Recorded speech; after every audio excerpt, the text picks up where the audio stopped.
बेनीपट्टी थाना के मोहम्मदपुर में होली के दिन हुए गोलीबारी की घटना में मारे गए 5 मृतकों के परिजन मंगलवार की शाम से अपने घर के आगे अनशन पर बैठे हुए हैं। जहां अनशन के दूसरे दिन पीड़ितों ने कहा, अगर हमें न्याय नहीं मिला तो मुख्यमंत्री आवास के बाहर आत्मदाह करने को विवश होंगे।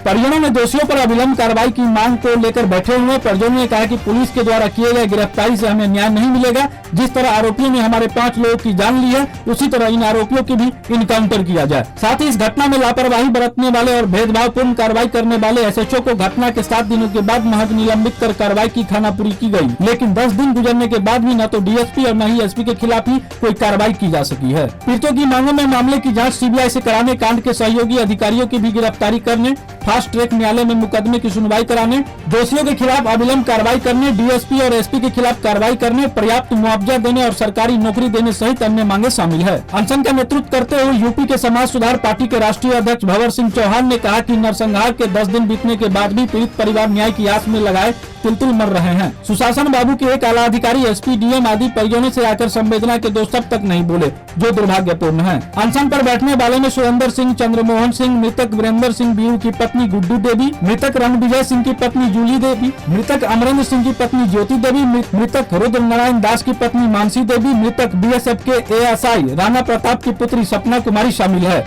जबकि अनशन का समर्थन कर रहे संगठन के सदस्यों में संतोष सिंह चौहान, विनीता देवी, अंशु कुमारी, रिंकी देवी, अर्चना कुमारी, रिंकी देवी, राखी सिंह, सिमरन सिंह, हर्ष सिंह, प्रिंस सिंह, कृष्णभूषण सिंह, झूमा सिंह, आशा, सोनी, राहुल, पीयूष, राम नारायण, काजल व सूरज शंकर सहित सैकड़ों लोग शामिल थे। परिजनों ने यह भी कहा, लापरवाह थाना प्रभारी व डीएसपी को निलंबित नहीं कर बल्कि उसे बर्खास्त कर उन पर हत्या का मुकदमा चलाया जाए, अन्यथा मुख्यमंत्री आवास के बाहर आत्मदाह करने को हम लोग विवश होंगे। सही से न अपने परिवार में को पैसा देना सिर्फ को है दिया परिवार के। हम तो बात कर रहे हैं, जो हमारे मांग की है, जो पीड़ित परिवार की मांग है, इन बच्चों के दुख, इन बच्चों के पालन पोषण की, इन बच्चों की शिक्षा की, इनकी रोटी की, इनका पेट पालन कैसे हो, इसके लिए हमने सरकार से जो मांग रखी है, माननीय मुख्यमंत्री जी से जो हमने मांग पत्र भेजा है, आप लोगों के माध्यम से वहां तक पहुंचा है। जो आज भी हमारी डीएम साहब से बात हुई है, वो उन्होंने आश्वासन दिया कि आज मैं भी आ रहा हूँ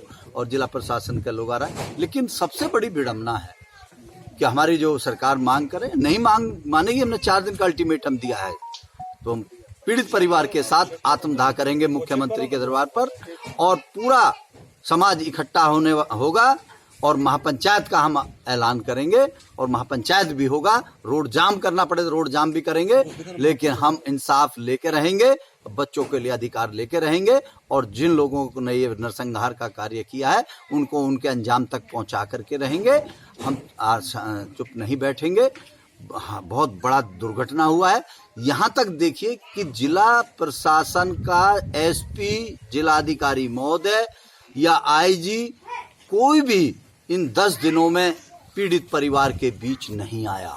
कितनी बड़ी विडम्बना है, कितनी बड़ी विडम्बना। एक इंसानियत के नाते भी उनको आकर उन्होंने आके ये नहीं देखा कि जो देश की सीमा पर जवान, जो देश की रक्षा कर रहा था, आज उनको बेदर्दी से काट दिया गया। दिन दहाड़े, राष्ट्रीय पर्व के दिन, होली के दिन खून से होली के लिए उन लोगों ने इंसानियत के नाते भी उसको सलामी देने के लिए या उसके परिवार को गौरवान्वित करने के लिए यहाँ जिला प्रशासन तक नहीं आया। माननीय मुख्यमंत्री जी ने 2 शब्द सहानुभूति के नहीं बोले, सहानुभूति के 2 शब्द नहीं बोले। अगर ये कार्य अदर समाज में किसी हो गया होता या अल्पसंख्यक समाज में हो गया होता, तो ये सरकार वो है, उनके परिवार के दरवाजे पे मत्था टेक दिए होते और उनको करोड़ों रुपया उनके घर में भर दिए होते और उन परिवार को नौकरी सरकारी दे दिए होते, क्योंकि वो इनके दामाद हैं, वो इनके रिश्तेदार हैं।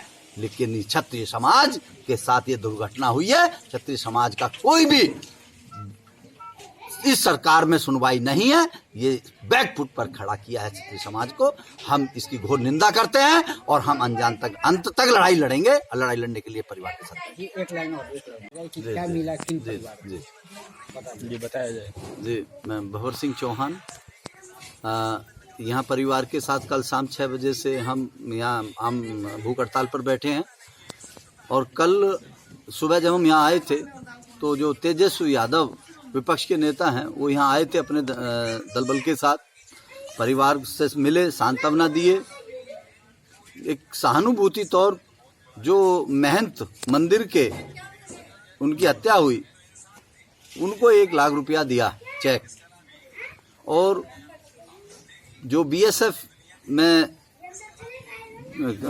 जो नौकरी कर रहे थे जवान, जो उनकी हत्या हुई, उनके परिवार को 5 लाख रुपए का चेक दिया है। बाकी जो सुरेंद्र सिंह जी हैं, उनके जो 3 जवान बेटे जिनकी 6 फुट से ऊपर हाइट थी, जिसकी एक की उम्र 30 साल, एक की उम्र 33 साल और बड़े की उम्र 36 साल, और जो छोटे छोटे बच्चों को छोड़ के गए हैं, उसके परिवार में आए जरूर, लेकिन 1 रुपए का कोई चेक नहीं दिया है। ये जो पेपर मीडिया में जो छपा है, हाँ, ये बिल्कुल गलत छपा है कि 5-5 लाख रुपए दिया है। ऐसा कुछ भी सुरेंद्र के परिवार को, किसी भी तीनों परिवारों को कोई भी पैसा धनराशि नहीं दी गई।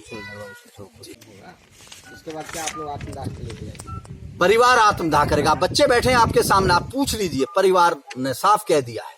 बच्चे आए, ये क्या करेंगे? पल पल मर रहे हैं।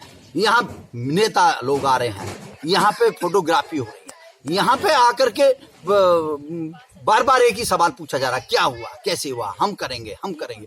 अरे आप उनको इतना त्राही हो गया है, परिवार इतना दिमाग से और मानसिकता से पीड़ित हो गया है कि आत्मदाह नहीं करेगा तो क्या करेगा? आत्मदाह करेगा, क्योंकि अब बचाई जब सरप्रस्त नहीं बचे, ऊपर उनका पेट भरने वाला, पालन करने वाला कोई सहारा नहीं दिख रहा, न्याय कोई नहीं मिल रहा, तो क्या करेगा? आत्मदाह करेगा। इससे तो कुछ करके करें।